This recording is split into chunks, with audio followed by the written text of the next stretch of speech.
Mi10i has been finally launched with some interesting specs. In this video, we will see the unboxing and review of the superb value for money device. So let's move ahead with the video.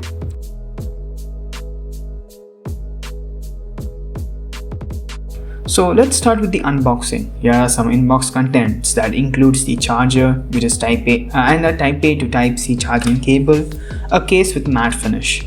So fine, all this is pretty good. So let's start with the build quality here. Here they have given dual glass build. Unlike the Poco X3, they haven't given us the plastic build that makes the phone feel more heated when we are using it for a long duration. Other than that, build and color are completely different, to be frank. Let me know in the comments what do you guys think about it. Now let's move ahead with the internals.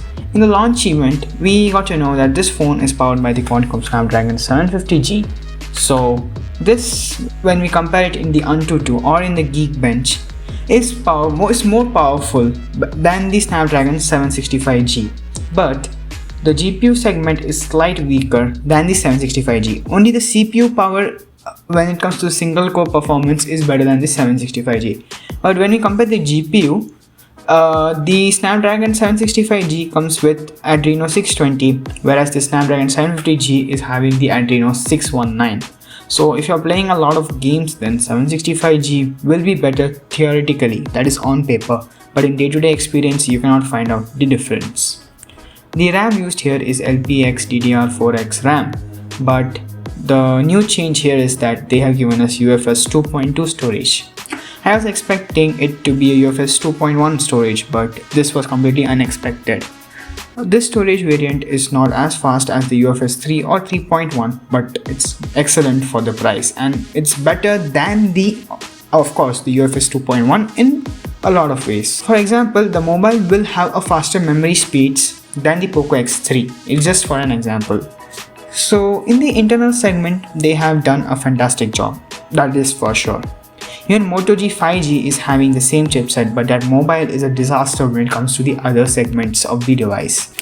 So now let's talk about the cameras. So in this segment, Realme has gone on fire. They have provided us with a 108MP Samsung camera, but there is a twist.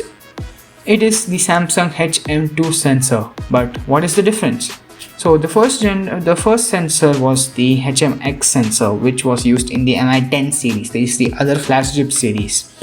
The next generation was the HM1 sensor, which was used in Samsung S20 Ultra or the Note 20 Ultra, which was giving us super picture quality. And now we are having the HM2 sensor, which is smaller in size, but the camera quality is better than all the previous mentioned generations. Like, you will get more crisp images, more clear, more clarity, everything you would expect from this 108MP, which is provided to us at a 21,000 price, which is completely unbelievable. We have other than this, we have the 8MP ultra wide and the 2MP depth with the 2MP macro sensor, which is kind of secondary as not everyone uses it. The Poco X3 had a 13MP ultra wide, but still this camera with the 8MP is still a superb sensor for the price, if you ask me. In the selfie side, we have been given a 16MP camera. It is also good. Thanks for taking selfies, of course. So if I was to rate this camera segment, I would give it a 10 on 10. Of course, it deserves a 10 on 10. So the next segment is the display. They have given us a 120Hz LCD display with variable refresh rate, same as the Poco X3. So that's all with this segment. There's nothing much new in it. So we'll move on to the next one, that is the battery and charging segment, but I found a small fault here. I will tell it in further in the video. So the battery given here is 4820 mAh battery with a 33 watt fast charging support. But there's one problem. Poco X3 having a 6000 mAh battery had a battery issue. And many people actually really didn't like it.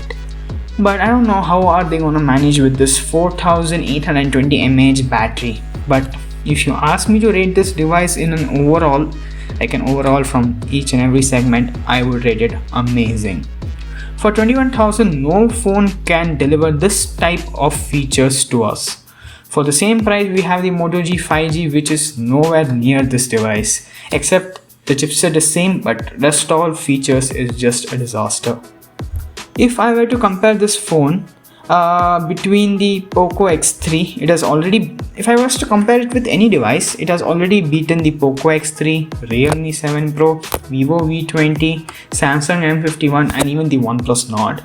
All these phones are literally beaten up by this phone alone. So if you guys need any comparisons, then please let me know in the comments below so that I can start making the video immediately for you guys.